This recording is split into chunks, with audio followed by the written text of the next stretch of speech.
अनर्थ से बचना है तो फिर सार्थक का अनुष्ठान करना पड़ेगा। तो यहां सूत जी ने सबसे पहली बात कही, बोले धर्म का फल अर्थ नहीं है, अर्थ की सिद्धि धर्म में है। धन को धर्म का आश्रय रहे, इसमें धन की शोभा है। धन को धर्म का आश्रय रहे, धर्म का आधार रहे, इसमें धन की शोभा है। इसलिए मैंने कहा धन होना बुरी बात नहीं है, धन हो तो पर खूब सेवा करिए। हाँ, लेकिन यदि धर्म धन के आश्रित हो जाए तो यह विकृति है, यह स्वीकार्य नहीं है। अगर धर्म धन के आश्रित हो जाए,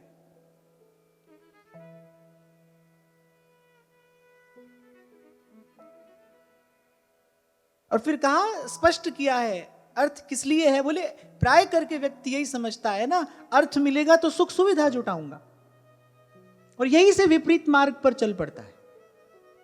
सुख सुविधा जुटाऊंगा, आज तो भाई दाम से नाम भी मिलता है। आज तो क्या आप लोग कहते हैं ना, एडवर्टाइजमेंट का जमाना है भाई। YouTube पर आज किसी के 50-60 लाख अगर फॉलोअर हो जाएं तो वो अपने आप को भगवान का अवतार घोषित कर सकता है। वो अपने आप को भगवान का अवतार घोषित कर दे, और मूर्खों की कमी इस संसार में कभी भी नहीं थी, सदाई थे और सदाई रहेंगे। और जो बिल्कुल सारहीन, सिद्धांत शून्य जो बात होती है, उसका आज के समय में प्रचार बड़ी जल्दी होता है। और ये जो बात मैंने आपसे कही, ये कार्य तो धन से बड़ी आसानी से किया जा सकता है।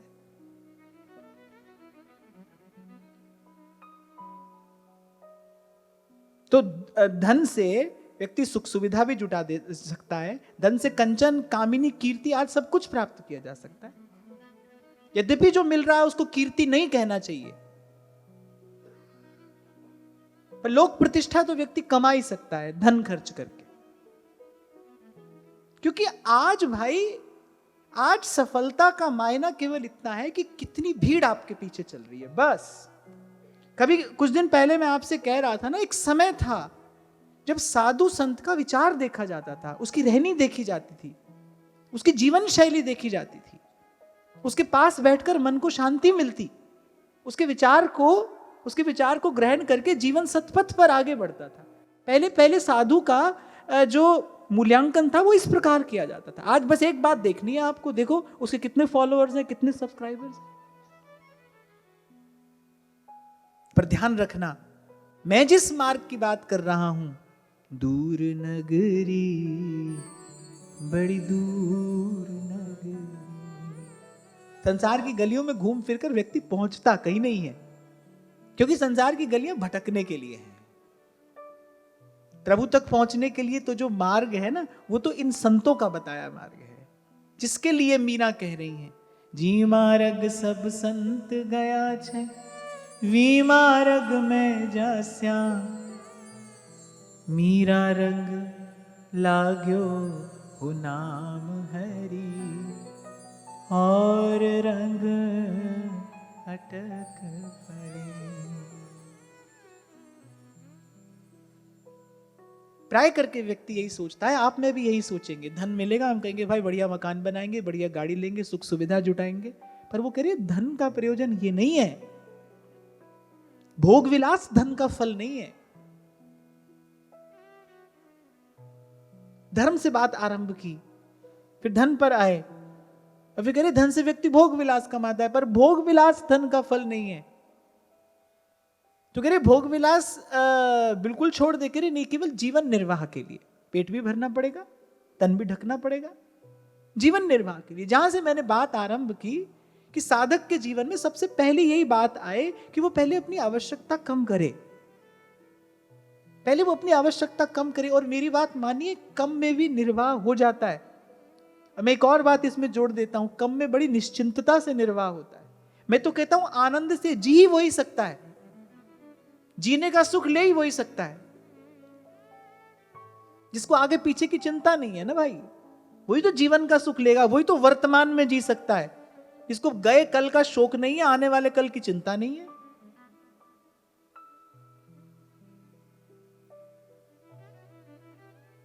माता ने पूछा महादेव से मां भवानी ने पूछा, बोलिए ये कैसा भेष धर के जा रहे हैं आप प्रभु की सेवा के लिए?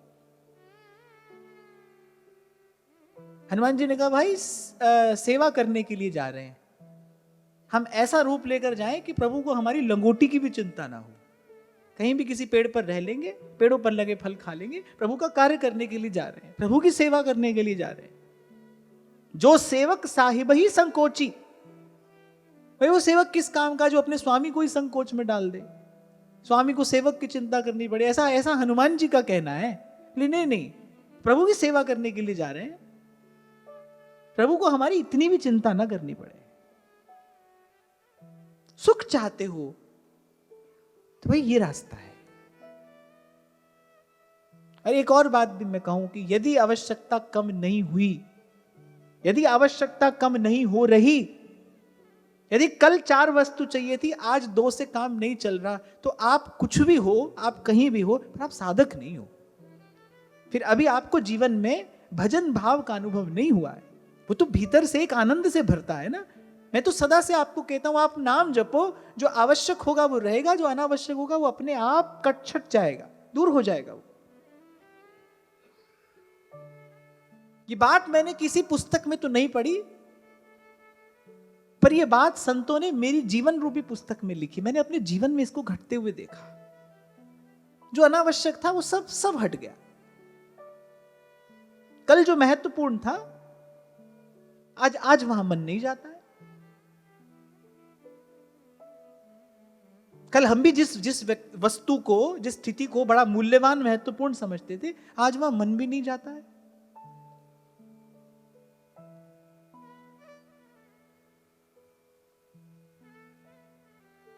तो नाम का आश्रय, भगवत भाव आपको भीतर से भरता है ना, तृप्तो भवति। तो कह रहे धन का फल भोग विलास नहीं है, और भोग विलास का फल, कह रहे भोग विलास का फल इंद्रियों को तृप्त करना नहीं है।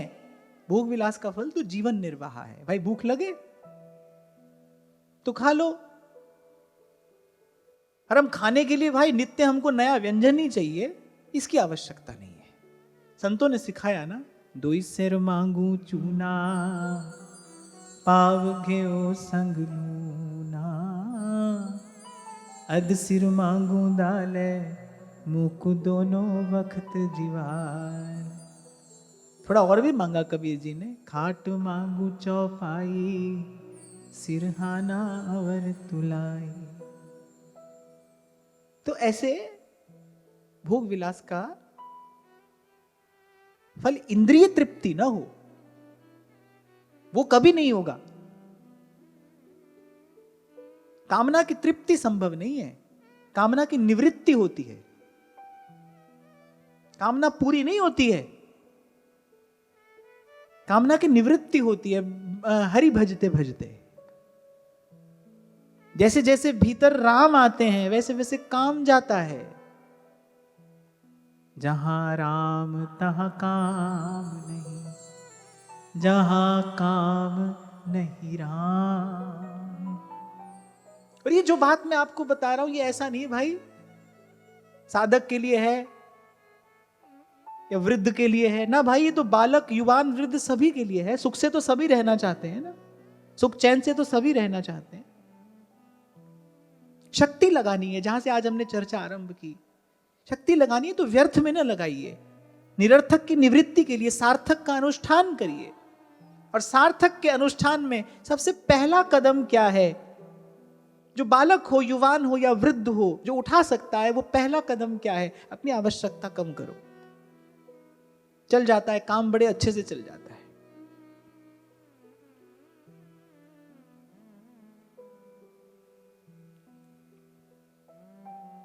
क्योंकि इंद्रियां तृप्त नहीं होती। कितना भी बढ़िया से बढ़िया भोजन कर लो, क्या बाद में भूख नहीं लगती? खूब लगती है। और अभी कुछ दिन पहले जब किसी साधक ने मुझसे पूछा राग द्वेष क्या होता है, राग का अर्थ ही यही है, इसीलिए राग को बंधन कहा गया। जब किसी विषय का भोग करने से सुख की प्राप्ति होती है, अल्पकालिक क्षण भंगुर सा जो सुख मिलता है, उस सुख को प्राप्त करने के लिए मन फिर प्रयास करता है। उस सुख में जो आसक्ति हो जाती है, वो जो क्षण भंगुर सुख जो है, उस सुख में जो आसक्ति होती है उसको राग कहते हैं।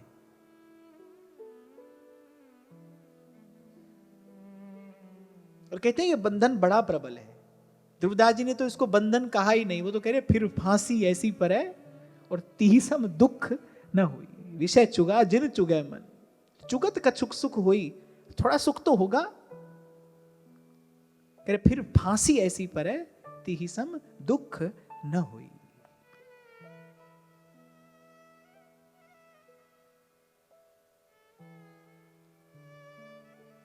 तो कह रहे भोग विलास का फल इंद्रियों को तृप्त करना नहीं है, भोग विलास का प्रयोजन है केवल जीवन निर्वाह, केवल जीवन निर्वाह। अच्छा फिर भाई जब सब जीवन निर्वाह के लिए करना है, जीवन का फल क्या है? अब बड़ी सुंदर बात कही है यहां पर, कहिए जीवन का फल है तत्व जिज्ञासा। 2 दिन पहले हम जिस बात पर चर्चा कर रहे थे, दरस तेरे की प्यास मन लागी, सहज आनंद बसे बैरागी, दरस तेरे की प्यास मन लागी।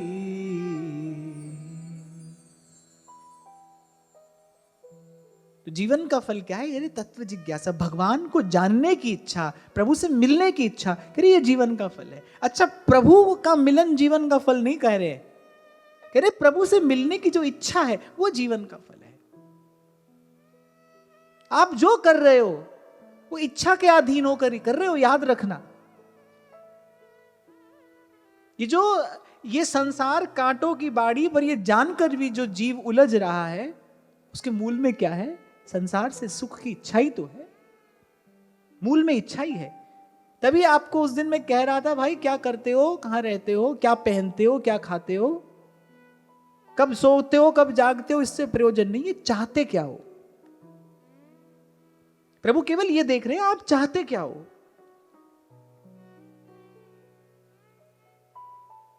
वो तो बचपन से सुनते आ रहे हैं संतों के मुख से, जिस रंग में, जिस ढंग में, जिस संग में रहो, राधा रमण राधा रमण राधा रमण रहो।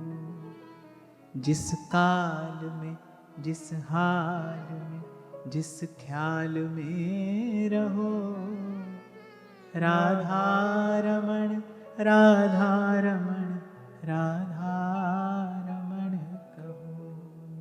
चाहते क्या होगा? कहिए जीवन का फल क्या है? जीवन का फल है तत्व जिज्ञासा।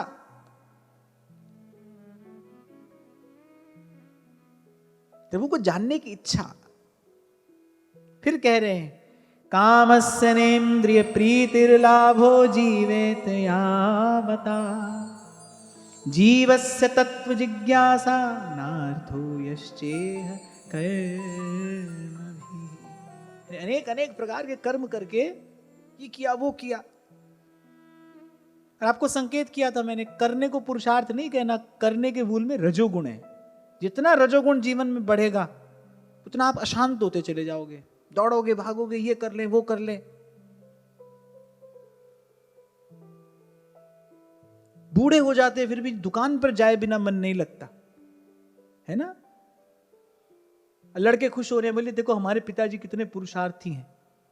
अरे पुरुषार्थ उसको कहना चाहिए जो सही समय पर और सही स्थान पर सही दिशा में जाने के लिए किया जाए, उसको पुरुषार्थ कहा जाता है। अपने पांव पर कुल्हाड़ी मारने को पुरुषार्थ कहोगे? दीवार में टक्कर मार रहा हो कोई, बोले देखो बड़ा पुरुषार्थ कर रहा है, पुरुषार्थ है कोई? सही समय पर सही निर्णय लिया जाए, सही दिशा में आगे बढ़ने को पुरुषार्थ कहा जाता है। और हमारे यहां तो बड़ी सुंदर व्यवस्था, एक समय है वहां तक व्यक्ति ब्रह्मचर्य का पालन करता है, फिर वो गृहस्थ में प्रवेश करता है, फिर वानप्रस्थ हो जाता है, फिर सन्यासी हो जाता है। बड़ी सुंदर व्यवस्था है, ऋषि मुनियों की दी हुई, हमें प्रदान की हुई बड़ी सुंदर व्यवस्था है।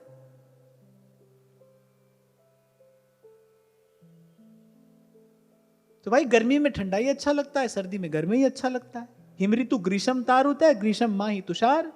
जो समय जिसके लिए दिया गया है उस समय वो कार्य करोगे तो जीवन सिद्धि की ओर आगे बढ़ेगा। भगवान ने गीता में कहा स्वे स्वे कर्मण्यभिरतः संसिद्धिम लभते नरा।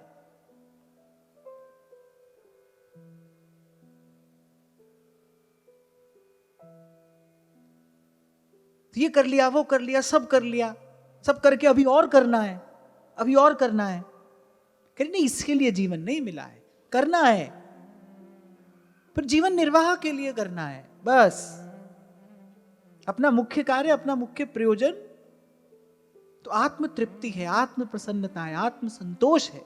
वो आपको कहां मिल रहा है?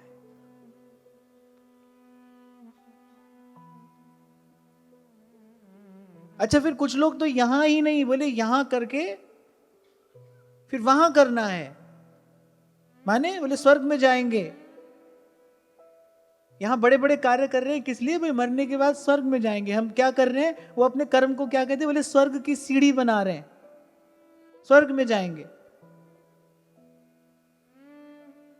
और मैंने तो यहां किसी को नरकवासी सुना नहीं। संसार में कोई नरकवासी नहीं होता, सब स्वर्गवासी होते हैं। जाने के पीछे सब स्वर्गवासी हैं। आकर किसी ने बताया नहीं भाई कहां रह रहे हैं, कैसी व्यवस्था है वहां पर। तो बोले नहीं नहीं, इसके लिए जीवन नहीं है, जीवन मिला है तत्व जिज्ञासा के लिए। जीवस्य तत्व जिज्ञासा नार्थो यश्चेह कर्म भी। जीवन तत्व जिज्ञासा के लिए मिला। इसीलिए मैं बड़ा बल देता हूं इस शब्द पर। जो लालसा है, जो इच्छा है, ये साधन की सिद्धि है। प्रभु से मिलने की इच्छा हुई, बाकी सारी इच्छाएं अपने आप निवृत्त हो जाएंगी, क्योंकि इस इच्छा में एक आलोक है, इस इच्छा में एक प्रकाश है। क्यों? क्योंकि इस इच्छा के मूल में सत्य है, जो स्वतः सिद्ध है। इस इच्छा के मूल में सत्य है, इस इच्छा के मूल में स्व और पर दोनों की अनुकूलता है, दोनों की प्रसन्नता है। आपको उदाहरण दिया था मैंने श्री विवेकानंद का, कि जब वो नरेंद्र थे, जब वो रामकृष्ण परमहंस से नहीं मिले थे, तब भी उनमें एक ओज था, उनमें एक तेज था। उस तेजस्विता का कारण क्या? जिसके कारण रामकृष्ण परमहंस की दृष्टि पड़ी। श्री रामकृष्ण परमहंस के पास तो 10 दिशाओं से साधक आते थे सत्संग का लाभ लेने के लिए। सिद्ध महापुरुष है वो तो। उनका सानिध्य मात्र, माने वो कुछ ना कहें, कोई कुछ ना पूछे, उनका सानिध्य मात्र अनेक अनेक प्रश्नों का समाधान कर दे, ऐसा सामर्थ्य है उनके सानिध्य में। तो हजारों लोग आते थे उनके पास। पर नरेंद्र ही विवेकानंद क्यों बने? क्योंकि उनके भीतर तत्व जिज्ञासा थी। क्यों कर दिया रामकृष्ण परमहंस ने शक्तिपात नरेंद्र पर? अपने चरण का अंगुष्ठ क्यों स्पर्श करा दिया नरेंद्र के आज्ञा चक्र से? क्यों धकेल दिया नरेंद्र को अपने बल और अपने सामर्थ्य से समाधि में? क्योंकि तत्व जिज्ञासा थी वहां, वो जानना चाहते थे, और वो केवल प्रभु को ही जानना चाहते थे। और जैसा आपको मैंने कहा था ना, दिया जलाओगे धीरे धीरे प्रकाश फैलेगा। ऐसे ही जैसे जैसे ये इच्छा बलवती होगी, आप देखोगे सब ओर से मन हट गया। अब कोई नहीं चाहिए, अब कुछ नहीं चाहिए। और जब किसी को कोई नहीं चाहिए, जब किसी को कुछ नहीं चाहिए, फिर उस खाली हृदय को प्रभु अपना घर बना लेते हैं। जाहि न चाही कबहू कछु, तुम संग सहज सने, बसहु निरंतरता के सोराउर निज गे।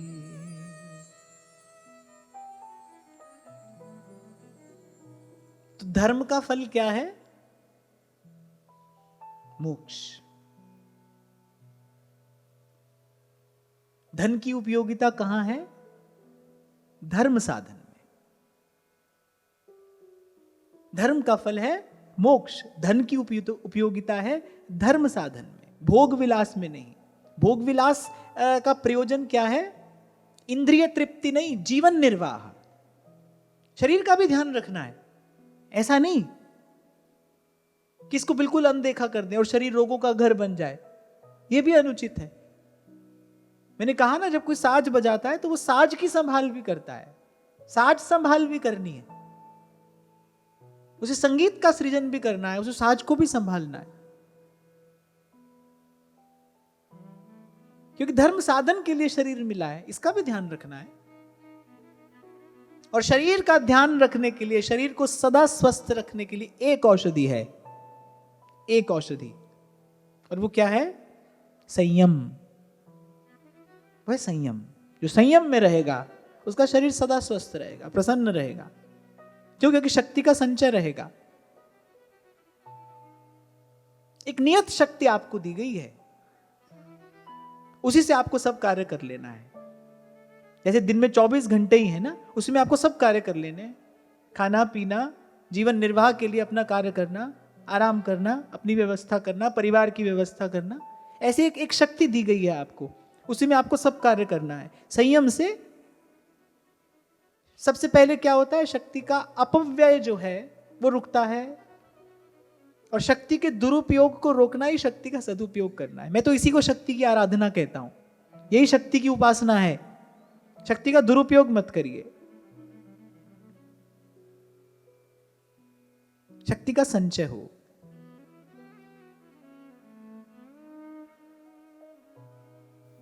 अभी कुछ दिन पहले की बात है महाराज जी, मैं यहां से गया तो कोई थे, वो शंभू जी को बहुत समय से कह रहे थे कि 5 मिनट के लिए मिलना है, कुछ आवश्यक था। पर मेरा यहां से जाने के बाद एक क्षण के लिए भी किसी से बात करने की इच्छा नहीं होती। तो उन्होंने पूछा शंभू जी से, बोले क्या वो बहुत थक गए हैं? तो मैंने कहा नहीं भाई, शरीर से नहीं थके हैं, अब मन से थक गए हैं, मन से थक गए।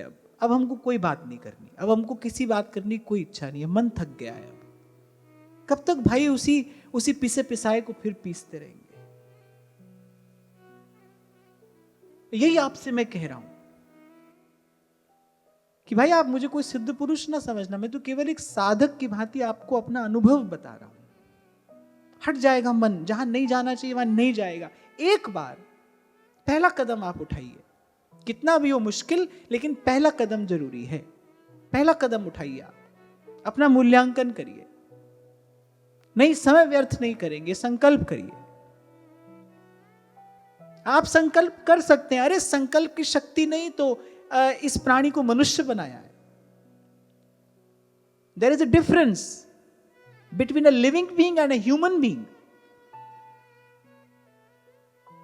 जीवन धारण करने वाले प्राणी तो बहुत हैं, मनुष्य क्यों विशेष है? क्योंकि उसके पास संकल्प बल है, संकल्प शक्ति है, वो आत्म कल्याण का संकल्प कर सकता है। ये बल भगवान ने दिया है आपको, मुझे, मैं ये करूंगा।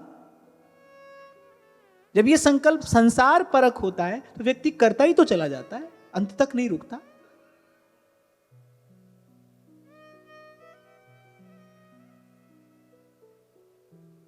आपके जीवन से भी फूटे ना शांति की वो किरणें।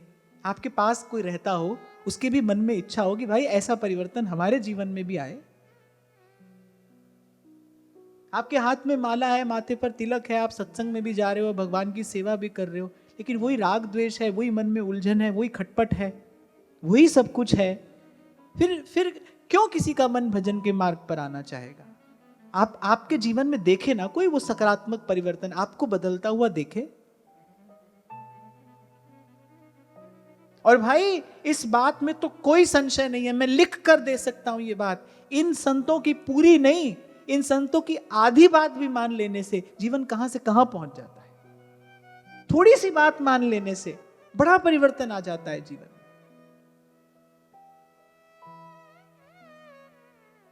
तो भोग विलास प्रयोजन नहीं है, इंद्रिय तृप्ति हमारा प्रयोजन नहीं है। प्रयोजन है भाई जीवन निर्वाह, ये शरीर स्वस्थ रहे, क्योंकि इससे साधन करना है, इससे सेवा करनी है। हमको किसी के आश्रित नहीं होना है। हम अपने मन में ये भाव रखें, हम किसी की सेवा कर दें, हमें किसी से सेवा करानी ना पड़े, कभी हमें कभी करानी ना पड़े सेवा। मेरी दादी कहती थी हमेशा, मुझे वो एक पंक्ति याद है, वो कहती थी, जो वस लग गया अपना पानी मांग न पी। और वो सदा प्रभु से कहती थी कि प्रभु मुझे कभी किसी से एक गिलास पानी मांग कर पीना ना पड़े। और मैंने अपने घर में देखा है, और मुझे बड़ी प्रसन्नता भी है ये कहने में कि मैंने अपने घर में देखा, मैंने उसे तपस्वी जीवन जीते देखा, और उसके मन की अभिलाषा भगवान ने जो की त्यों पूरी की। एक क्षण भी नहीं लगा उसको संसार से जाने में, कोई कष्ट नहीं पाया। किसी से सेवा कराना तो दूर, वो परिवार की सेवा करती करती गई। हम अपना जीवन ऐसा रखें, अपना भाव ऐसा रखें, भाई हमको किसी से लेना ना पड़े, हम किसी की सेवा करें, हमें करानी ना पड़े किसी से सेवा। कोई बड़ी खुशी की बात नहीं है 4 लोग आपकी सेवा में लगे हों। भगवान की कृपा से, संतों के आशीर्वाद से, क्योंकि मैं इससे पहले कुछ साल में राम शरणम में रहा, मैंने वहां पूज्य महाराज जी की जीवनी आपको बताई, तो मुझे बचपन से ऐसा वातावरण मिला, ऐसा देखने को मिला। वो तो 2 व्यक्ति सेवा करें तो मुझे बिल्कुल अच्छा ही नहीं लगता। अरे हम सेवा करने के लिए आए हैं, हम प्रभु के सेवक हैं। मैं सेवक सचराचर रूप राशि भगवंत। और निंदनीय है, पुरुषार्थहीन जीवन निंदनीय है। लेकिन मैं कह रहा हूं पुरुषार्थ क्या है? जो आत्म सिद्धि के लिए हो, जो आत्म कल्याण के लिए हो, जो आप अपने मन को भी प्रसन्न करे और आपके निकट जो आए उसको भी प्रसन्नता का प्रसाद मिले आपसे।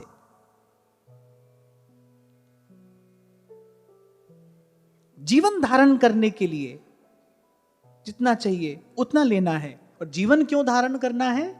जीवन का फल क्या है?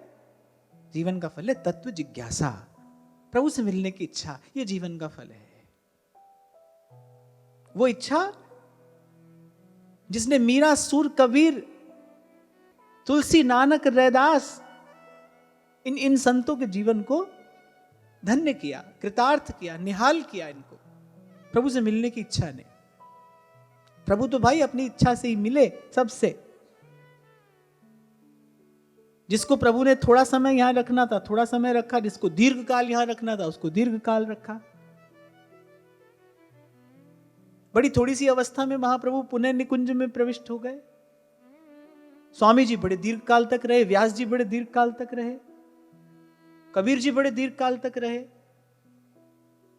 जब सारे कार्य यहां पूरे हो गए, जब मीरा जी का रोम रोम तपता था श्याम सुंदर के मिलन की आस में, तब भी ठाकुर जी ने उनको रखा यहीं पर। प्रभु की इच्छा है तो प्रभु तो अपनी इच्छा से बुलाएंगे, अपनी इच्छा से मिलेंगे। हमको प्रभु से मिलने की इच्छा प्राप्त हो जाए, यही जीवन का फल है। और फिर आगे सूत जी ने कहा, वदन्ति तत्तत्त्वविदस्तत्त्वं यज्ञानमद्वयम् ब्रह्मेति परमात्मेति भगवानिति शब्दते। सूत जी ने कहा, भाई शब्द का ही भेद है। कोई उसको ब्रह्म कहता है, कोई उसको परमात्मा कहता है, कोई उसको भगवान कहता है। हमारे महाप्रभु जी ने उसे रस कहा है। रस, वो श्यामा श्याम कौन है? रस ही की मूर्ति द्वय।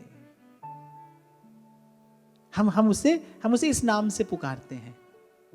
रूप बेली प्यारी बनी प्रीतम प्रेम तमा, दो मन मिल एक भय श्री राधा वल्लभ नाम। कल आपको कह रहा था भाई, इस शब्द में जो महाप्रभु कहना चाह रहे हैं ना, उसको सुनिए। महाप्रभु कह रहे हैं, निकस कुंज ठाड़े भय। बोले कुंज के भीतर तो कोई नहीं जा सकता। प्रिया प्रीतम करुणा करके स्वयं कुंज से बाहर आकर खड़े हो गए। निकस कुंज ठाड़े भय भुजा परस्पर अंश। अरे अब तो आकर दर्शन करिए। राधा वल्लभ मुख कमल निरख नयन हरिवंश। हमारे लिए जीवन का फल क्या है? एक ये भाव, श्याम श्यामा सदा हमको प्यारे रहे, हम इन्हीं के रहे ये हमारे।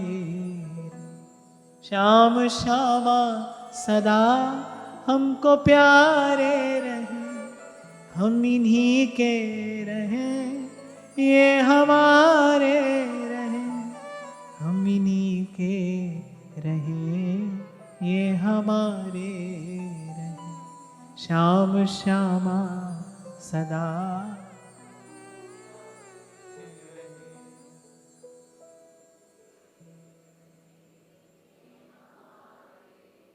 एक बात कहकर मैं आज वाणी को विराम की ओर लेकर जाऊं कि इन संतों की थोड़ी बात मान लेने से भी बहुत लाभ होता है। थोड़ी बात। आप नित्य श्रवण करने आते हो, आप पुरुषार्थ कर रहे हो, आप परिश्रम कर रहे हो, और मैं कह रहा हूं भाई, जो व्यक्ति अपना समय दे रहा है वो एक प्रकार से अपना जीवन दे रहा है। आप इतना समय देते हो तो मेरा भी आपके प्रति कोई कर्तव्य बनता है, और मेरा कर्तव्य यही है,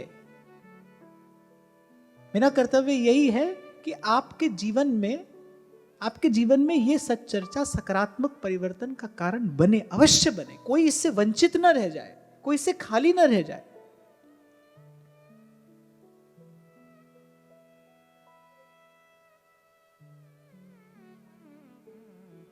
हो सके, ये वृंदावन धाम है भाई, भजन रसमयी विपिन धर, समझ बसे जो कोय, प्रेम बीज तिहि खेतते तब ही अंकुर हुए। ये भजन की वेल यहां तो बड़ी सहजता से फल फूल जाती है। वृंदावन धाम है, ऐसे सत्शास्त्र की चर्चा आप और मैं कर रहे हैं।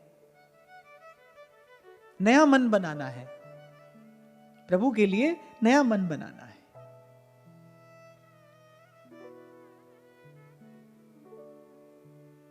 पवित्र संकल्प से उस नवीन मन को बनाने की आधारशिला रखनी है।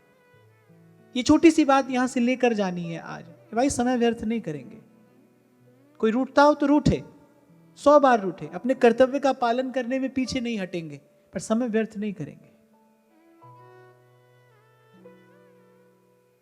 इस जीवन का अनादर नहीं करेंगे, और केवल कहते सुनते ही नहीं रहेंगे, करेंगे और करके दिखाएंगे।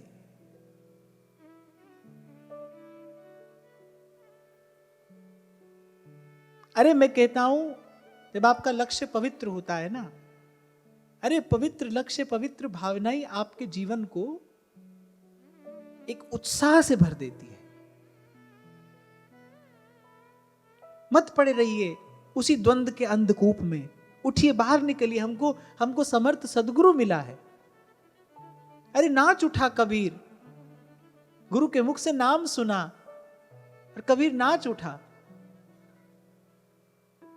हमको मिला जियावन हारा,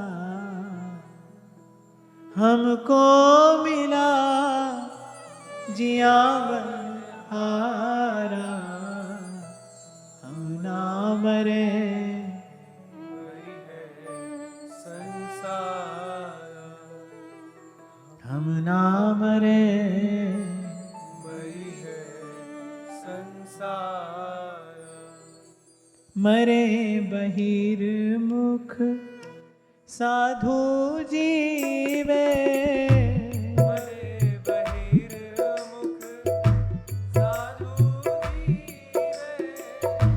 भर भर नाम रसायन पीवे, भर भर नाम रसायन पीवे, हमको मिला जियावन हारा, मरी है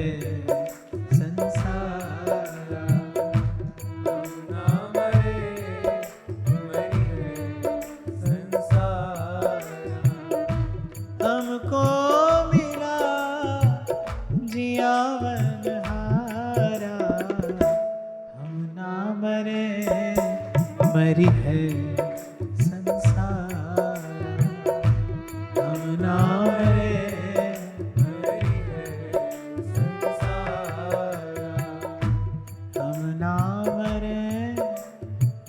है संसारा।